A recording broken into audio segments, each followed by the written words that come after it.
천리길 바다를 헤엄쳐 주인을 구하러 온 짐승이 있다면 믿으시겠습니까? 굶주린 늑대 떼로부터 주인을 지켜내고 피투성이가 된 채 꼬리를 흔든 백구의 기적 같은 이야기, 지금 시작합니다. 오늘 들려드릴 이야기는 저기 멀리 강원도 깊은 산골에서 전해 내려오는 아주 기가 막힌 이야기입니다. 사람보다 나은 짐승, 주인에게 목숨을 바친 충견 백구의 이야기이지요.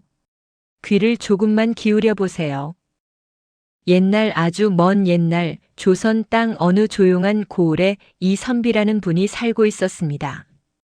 이 양반으로 말할 것 같으면 성품이 어찌나 곧고 깨끗한지 동네 사람들은 그를 가리켜 살아있는 소나무라 불렀답니다. 욕심 하나 부릴 줄 모르고 오로지 글 읽는 소리와 먹을 가는 소리만 들리는 그런 선빈의 집이었지요. 그런데 이 선비가 어느 날 장터에 나갔다가 아주 가여운 광경을 보게 됩니다. 장터 귀퉁이 차가운 바닥에 눈도 못 뜬 강아지 한 마리가 덜덜 떨며 버려져 있는 게 아니겠어요? 에구, 저런 것이 여기서 죽겠구나. 선비는 차마 발길이 떨어지지 않았습니다. 선비는 며칠 굶어 뼈만 남은 그 작은 짐승을 도포자락에 소중히 감싸서 집으로 데려왔지요. 그리고는 정성껏 미음을 끓여 먹이고 시린 발바닥을 따뜻한 아랫목에 녹여주었습니다. 그렇게 살아난 강아지는 온몸이 눈처럼 하얗다고 해서 백구라는 이름을 얻게 되었습니다. 어르신들, 집에서 개를 키워보신 분들은 다 아시지요? 짐승도 자기 예뻐해주는 사람은 귀신같이 압니다. 백구는 이 선비가 글을 읽으면 발치에 엎드려 조용히 귀를 기울이고 선비가 마당을 거닐면 꼬리를 살랑살랑 흔들며 그림자처럼 따라다녔지요. 이 선비가 책을 읽다가 잠시 밖을 보면 백구는 어느새 다가와 선비의 손등을 핥으며 말을 거는 듯 했습니다. 주인님, 공복에 글 읽으시느라 고생 많으십니다. 하고 말이죠. 선비 또한 가족 하나 없는 적적한 살림에 백구를 자식처럼 때로는 오랜 벗처럼 대하며 정을 듬뿍 주었습니다. 봄이면 산수유 꽃핀 길을 같이 걷고 여름이면 시원한 나무 그늘 아래서 함께 낮잠을 자기도 했지요. 마을 사람들은 그 모습을 보며 참으로 보기 좋은 한 쌍이라며 칭찬이 자자했습니다. 세상에, 저 짐승은 전생의 선비님 제자였나 봐 하는 소리까지 나올 정도였으니까요. 하지만 호사다마라고 했던가요? 좋은 일에는 늘 막아 끼기 마련이지요. 이 평화롭고 단란한 일상 위로 무시무시한 먹구름이 서서히 몰려오고 있었습니다. 한양 조정에서 불어온 피바람이 이 조용한 시골 마을의 선빈의 집까지 덮치려 하고 있었던 겁니다. 선비는 그저 글 읽는 게 좋아 조용히 살았을 뿐인데 세상은 이 정직한 사람을 가만두지 않았던 것이지요. 자, 이제 이 평화롭던 집에 어떤 풍파가 닥칠지, 그리고 저 어린 백구에게 어떤 시련이 기다리고 있을지 궁금하지 않으십니까? 짐승과 사람 사이의 깊은 정이 어떻게 위대한 기적을 만들어내는지 이제부터 그 본격적인 이야기를 시작해 보겠습니다. 평화롭던 마을에 난데없이 날카로운 말발굽 소리가 들려오기 시작했습니다. 어르신들, 원래 마른 하늘에 날벼락이 떨어진다고들 하지요? 이 선빈의 집 마당에도 그런 비극이 들이닥쳤습니다. 한양에서 내려온 포졸들이 서슬퍼런 칼날을 앞세우고 선비의 집 대문을 박차고 들어온 것이지요. 평소 이 선비의 강직한 성품을 시기하던 무리들이 이 선비가 조정의 뜻을 거스르고 역모를 꾀했다며 근거 없는 누명을 씌운 겁니다. 네 이놈, 내 죄를 내가 알렸다. 포졸의 호통에 이 선비는 영문도 모른 채 상투가 잡히고 멍석마리를 당하는 수욕을 겪었습니다. 평생 붓대만 잡던 고운 손에 차가운 쇠고랑이 채워지고 정갈하던 도포 자락은 흙먼지로 범벅이 되었지요. 마을 사람들은 담벼락 뒤에 숨어 저럴 분이 아닌데 하며 가슴만 칠 뿐 누구 하나 나서서 도와줄 엄두를 내지 못했습니다. 그런데 그 아수라장 속에서 누구보다 처절하게 울부짖는 존재가 있었습니다. 바로 백구였지요. 백구는 주인이 포졸들에게 끌려가는 모습을 보자마자 앞발을 치켜들고 사납게 지저대며 포졸들의 옷자락을 물고 늘어졌습니다. 이놈의 개가 어디서 감히. 포졸이 휘두른 발길질에 백구의 갈비뼈가 부서지는 소리가 났지만 백구는 깨갱거리면서도 결코 물러서지 않았습니다. 입가에 피를 흘리면서도 주인의 뒤를 쫓아 달려들고 또 달려들었습니다. 이 선비는 피눈물을 흘리며 백구를 향해 소리쳤습니다. 백구야, 이놈 백구야, 어서 물러나거라. 나를 따르다가는 너까지 목숨을 잃게 될 게다.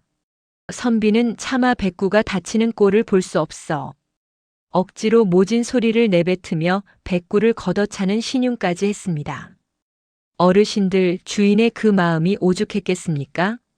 사랑하는 자식 같은 백구라도 살리고 싶은 마음에 가슴이 갈기갈기 찢어지는 심정이었겠지요. 결국 이 선비에게 내려진 처분은 저 멀리 전라도 끝자락 바다 건너 외딴 섬으로 유배를 가라는 엄명이었습니다.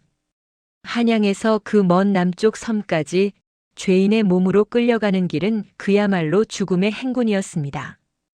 발바닥은 진물이 나고 입술은 타들어가는데 포졸들은 쉴 틈도 주지 않았습니다. 선비는 길을 걸으며 자꾸만 뒤를 돌아보았습니다. 혹시나 그 다친 몸으로 백구가 따라오고 있지는 않을까 걱정 반 기대 반으로 눈시울이 붉어졌지요. 마침내 나루터에 도착했습니다. 이제 이 배를 타면 거친 바다를 건너 다시는 못 돌아올지도 모르는 섬으로 들어가야 합니다. 선비가 무거운 발걸음으로 배에 오르는데 저 멀리 언덕 위에서 뽀얀 먼지를 일으키며 하얀 물체가 달려오는 게 보였습니다. 바로 백구였습니다. 백구는 그 다친 몸을 이끌고 며칠 밤낮을 쉬지 않고 주인의 냄새를 쫓아 여기까지 달려온 것이지요. 백구는 강가에 멈춰 서서 떠나가는 배를 향해 목이 터져라 짖었습니다. 아우 아우 그 소리가 어찌나 슬프고 애절한지 배를 젓던 사공도 무심하던 포졸들도 잠시 고개를 돌려 그 광경을 지켜보았습니다. 이 선비는 배 난간을 붙잡고 통곡했습니다. 백구야, 내 아들아. 이제 그만 돌아가거라. 부디 좋은 주인 만나서 밥 굶지 말고 살아야 한다. 나룻배가 물결을 가르며 점점 멀어지자 백구의 모습은 점이 되어 사라졌습니다. 선비는 백구가 보이지 않을 때까지 손을 흔들고 또 흔들었습니다. 하지만 백구는 그 자리를 떠나지 않았습니다. 배가 수평선 너머로 완전히 사라질 때까지 그 차가운 강바람을 맞으며 망부석처럼 서서 주인이 떠난 바닷길만 바라보고 있었던 겁니다. 자, 어르신들, 이제 이 선비는 홀로 외로운 섬에 갇히게 되었습니다. 누명은 씻을 길 없고 몸은 병들어 가는데 과연 이 선비가 다시 고향 땅을 밟을 수 있을까요? 그리고 나루터에 남겨진 백구는 어떻게 되었을까요? 짐승의 의리가 사람의 운명을 어떻게 바꾸어 놓는지 다음 이야기에서 더 기가 막힌 일이 벌어집니다. 이제부터가 진짜 가슴 저미는 대목입니다. 세월은 무심하게도 흘러 어느덧 3년이라는 시간이 지났습니다. 그동안 이 선비의 처지가 어떠했겠습니까? 유배지인 그 외딴 섬은 사람이 살기엔 너무나 척박한 곳이었습니다. 사방은 끝도 없는 바다요, 뒤편은 험준한 바위산뿐이니 한양의 명망 높던 선비가 기거하기엔 그야말로 지옥이 따로 없었지요. 이 선비는 다 무너져가는 오두막에서 하루하루를 겨우 버텼습니다. 조정에서 보내주는 배급은 끊긴 지 오래고 이웃 하나 없는 그곳에서 선비는 산나물을 뜯고 바닷가 조개를 주워 먹으며 연명했습니다. 예전에 그 위험 있던 모습은 온데간데 없고 이제는 머리칼이 하얗게 새어버린 초라한 노인의 모습이 되었지요. 몸에는 몹쓸 병까지 들어 밤마다 쿨럭이며 마른 기침을 토해냈습니다. 그런데 말입니다. 선비가 몸보다 더 아팠던 것은 바로 그리움이었습니다. 밤마다 파도 소리가 들려오면 그 소리가 꼭 고향집 마당에서 짖던 백구의 소리처럼 들리는 겁니다. 허허, 내가 이제 갈 때가 되었나 보구나. 백구 그놈은 지금쯤 어디서 배불리 먹고나 있을까. 선비는 백구가 죽었을 거라 짐작하면서도 매일 밤 문을 걸어 잠그기 전에 혹시나 하는 마음에 바다 쪽을 한참이나 바라보곤 했습니다.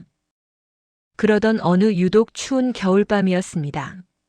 하늘에선 주먹만한 눈송이가 펑펑 쏟아지고 칼바람이 오두막 벽 틈으로 사정없이 파고들었지요. 선비는 얇은 이불 한 장의 의지에 덜덜 떨며 잠을 청하려는데 밖에서 예사롭지 않은 소리가 들려왔습니다. 바스락 바스락. 처음엔 바람 소리인 줄 알았는데 그 소리가 점점 가까워지더니 이내 날카로운 짐승의 숨소리로 바뀌는 게 아니겠습니까? 선비가 조심스레 문틈으로 밖을 내다보니 아이고, 이게 웬일입니까? 어둠 속에서 번뜩이는 파란 눈동자들이 오두막을 겹겹이 에워싸고 있었습니다. 바로 산에서 내려온 굶주린 늑대 떼였습니다. 눈이 많이 내려 산속에 먹이가 없으니 사람 냄새를 맡고 선비의 오두막까지 내려온 것이지요. 늑대들은 으르렁거리며 당장에라도 낡은 살인문을 부수고 들어올 기세였습니다. 선비는 앞이 캄캄했습니다. 몸 하나 가누기 힘든 노인이 굶주린 늑대 대여섯 마리를 무슨 수로 당해내겠습니까?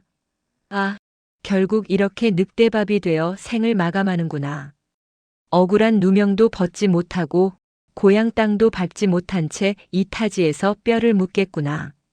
선비는 떨리는 손으로 낡은 빗장을 꼭 붙잡았지만 늑대들의 힘찬 몸질에 문은 금방이라도 부서질 듯 덜덜거렸습니다. 드디어 대장 늑대 한 마리가 담장을 넘어 마당으로 뛰어들었습니다. 놈이 날카로운 이빨을 드러내며 문을 긁어대기 시작하자 선비는 이제 모든 것을 포기하고 두 눈을 질끈 감았습니다. 그래, 올 것이 왔구나. 차라리 빨리 데려가다오. 선비의 입에서 체념 섞인 탄식이 흘러나오던 바로 그 순간이었습니다. 어디선가 천둥 번개 치는 것 같은 우렁찬 짐승의 포효 소리가 섬 전체를 뒤흔들었습니다. 우, 컹, 컹. 그 소리는 늑대의 비열한 울음소리와는 차원이 다른 아주 용맹하고도 익숙한 외침이었습니다. 늑대들도 당황했는지 일제히 고개를 돌려 소리나는 곳을 쳐다보았지요. 눈보라를 헤치고 저 멀리 언덕 위에서 무언가 번개처럼 달려오고 있었습니다. 하얀 눈 사이로 더 하얀 빛을 내뿜으며 네 발로 땅을 박차고 날아오듯 달려오는 짐승. 그것은 늑대보다 훨씬 크고 당당한 체구를 가진 하얀 개였습니다. 늑대 떼는 갑작스러운 침입자의 등장에 당황하며 전열을 가다듬었지만 그 하얀 개는 망설임 없이 늑대 속을 한복판으로 몸을 날렸습니다. 어르신들 상상이 가십니까? 이 험한 유배지 섬에 그것도 눈보라치는 한밤중에 웬 개가 나타났단 말입니까? 선비는 믿을 수 없는 광경에 숨을 죽이고 문틈을 지켜보았습니다.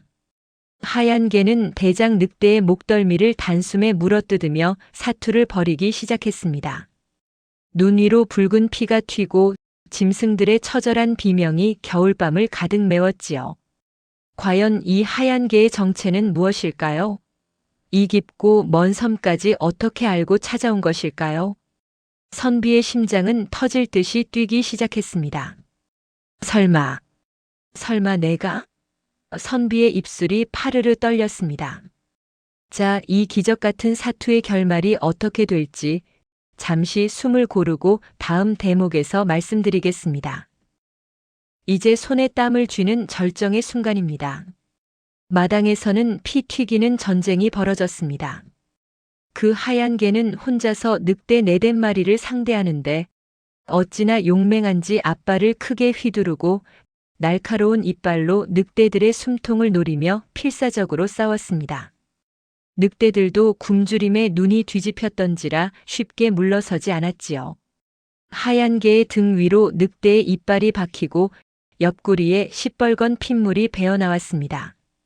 하지만 그 개는 고통도 잊은 듯 오로지 이 오두막 문 앞을 지키겠다는 일념 하나로 버티고 또 버텼습니다. 마침내 하얀 개의 서슬 퍼런 기세에 눌린 늑대떼가 꼬리를 내리고 숲속으로 도망치기 시작했습니다. 눈 위엔 붉은 핏자국이 낭자하고 사방은 다시 고요해졌지요. 선비는 떨리는 손으로 조심스럽게 문 빗장을 풀었습니다. 누구냐? 대체 누구기에 목숨을 걸고 나를 구했느냐? 선비가 마당으로 첫 발을 내디뎠을 때 저만치 쓰러져 헐떡이던 하얀 개가 고개를 천천히 들었습니다. 선비는 그 자리에서 돌처럼 굳어버렸습니다. 눈앞에 있는 것은 늑대가 아니라 3년 전 나루터에서 목이 터져라 짖던 바로 그 백구였습니다. 하지만 우리가 알던 그 깨끗하고 통통했던 백구가 아니었습니다. 온몸은 늑대에게 물린 상처로 가득했고 발바닥은 수천 리 길을 걷고 헤엄쳐 오느라 살점이 다 떨어져 나가 뼈가 보일 정도였습니다. 얼마나 굶었는지 갈비뼈가 앙상하게 드러난 그 처참한 몰골을 보며 선비는 목 놓아 울음을 터뜨렸습니다. 백구야, 내가 정말 백구란 말이냐? 이 미련한 놈아, 여기까지 어떻게 왔어? 그 먼 바다를 어떻게 건너온 게야? 선비는 피투성이가 된 백구를 끌어안고 통곡했습니다.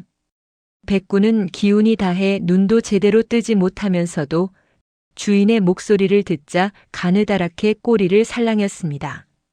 주인의 손등을 핥으려 애쓰는 그 혓바닥은 이미 거칠어질 대로 거칠어져 있었지요.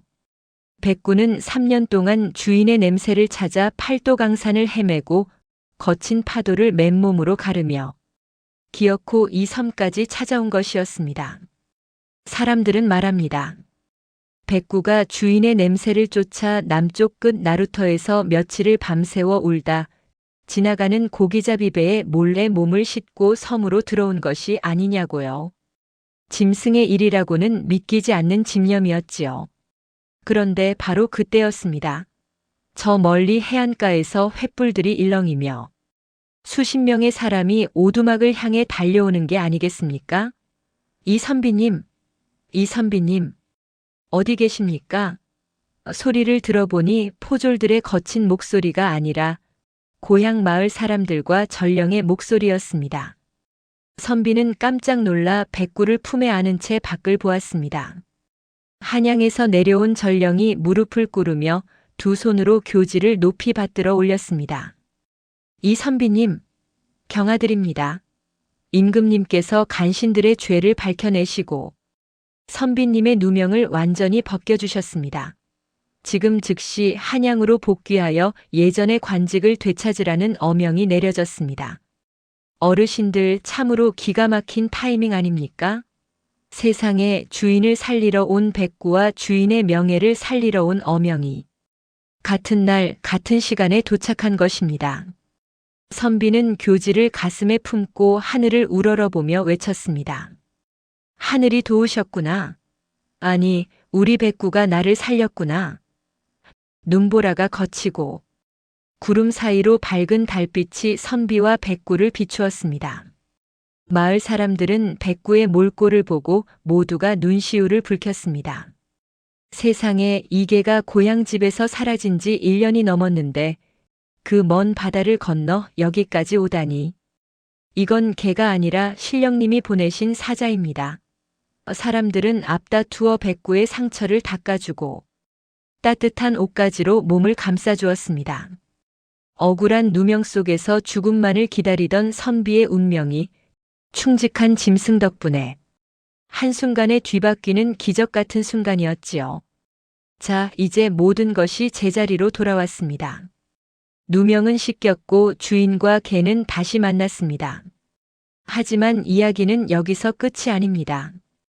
고향으로 돌아간 선비와 백구에게는 어떤 앞날이 기다리고 있었을까요? 그리고 우리에게 어떤 마지막 가르침을 남겼을까요? 이제 감동의 마지막 결말로 가보겠습니다. 한양에서 온 전령과 고향 사람들의 부축을 받으며 이 선비는 마침내 그 지긋지긋한 유배지 섬을 떠나게 되었습니다. 배에 오르는 선비의 품에는 여전히 상처 입은 백구가 소중히 안겨 있었지요. 3년 전 눈물로 이별했던 그 나루터에 다시 발을 내디뎠을 때 온 마을 사람들이 나와서 이 선비와 백구를 맞이했습니다.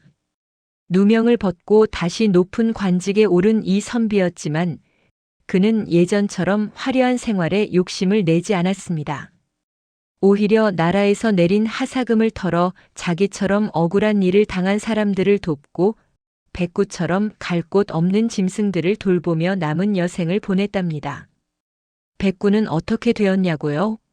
정성 어린 간호 덕분에 기운을 차린 백구는 그 후로도 오랫동안 이 선비의 곁을 지켰습니다. 이제는 사냥개처럼 용맹하게 뛸 필요도 늑대와 싸울 필요도 없었지요. 그저 따뜻한 툇마루에 앉아 선비의 글 읽는 소리를 자장가 삼아 평화로운 시간을 보냈답니다. 세월이 흘러 백구가 먼저 세상을 떠나던 날, 이 선비는 자식을 잃은 것처럼 슬퍼하며 집 뒷산 가장 양지 바른 곳에 백구를 묻어주었습니다. 그리고 비석에 이렇게 새겼다고 합니다.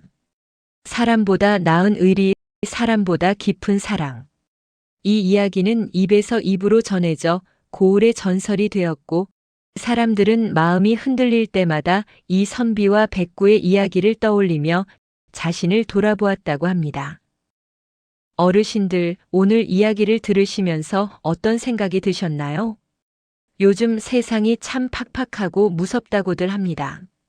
믿었던 사람에게 발등 찍히고 가까운 이들끼리 등을 돌리는 일도 허다하지요. 하지만 오늘 우리가 만난 이 백구는 우리에게 아주 소중한 가르침을 줍니다. 은혜를 잊지 않는 마음, 끝까지 곁을 지키는 의리, 그리고 조건 없는 사랑 말입니다. 짐승도 저러한데 하물며 만물의 영장이라는 사람이 도리를 잊어서야 되겠는가. 이 선비가 입버릇처럼 하던 이 말이 오늘따라 더 깊게 가슴을 파고듭니다. 우리 어르신들도 주변에 있는 소중한 인연들, 늘 곁을 지켜주는 가족이나 친구들에게 오늘 한 번쯤 고맙다는 인사를 건네보시는 건 어떨까요? 말 못하는 짐승도 마음을 다하면 기적을 만드는데 우리 사람이 진심을 전한다면 세상에 못할 일이 어디 있겠습니까? 자, 이제 이야기가 다 끝났습니다. 백구의 따뜻한 마음이 어르신들 가슴속에도 보름달처럼 환하게 차올랐기를 바랍니다. 오늘 영상이 마음에 드셨다면 구독과 좋아요 잊지 마시고요. 오늘 밤은 백구 꿈처럼 포근하고 행복한 꿈 꾸시길 빌며 이만 물러가겠습니다.